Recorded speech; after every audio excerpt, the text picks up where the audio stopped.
Social মিডিয়ায় হঠাৎ করেই ভাইরাল হয়ে গেছে অভিনেতা ও সংসদ সদস্য দেবকে ঘিরে একটি ছবি, যেখানে দেখা যাচ্ছে তাকে পুলিশের সঙ্গে কথা বলতে দেখা যাচ্ছে এবং এই ছবি ঘিরেই শুরু হয়েছে জোর আলোচনা। বিস্তারিত জানার আগে আপনি যদি আমাদের চ্যানেলে নতুন হয়ে থাকেন, আমাদের চ্যানেলটিকে সাবস্ক্রাইব করে আমাদের সঙ্গে থাকুন। ধন্যবাদ। অনেকেই দাবি করছেন কোনো একটি ঘটনার তদন্তে অভিনেতা দেবকে আটক করা হয়েছিল, তবে বিষয়টি নিয়ে পরে সামনে আসে নতুন তথ্য। জানা যায় পুরো ঘটনাটি ছিল ভুল বোঝাবুঝির কারণে তৈরি হওয়া একটি পরিস্থিতি।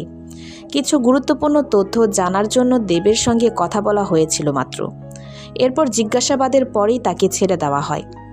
এই ঘটনাকে কেন্দ্র করে সোশ্যাল মিডিয়ায় নানা ধরনের গুজব ছড়িয়ে পড়লেও পরে অনেকেই সত্যিটা জানতে পারেন।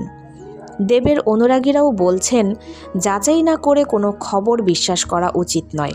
তবে এই ভাইরাল ছবিকে ঘিরে এখনও কৌতূহল কমছে না মানুষের মধ্যে।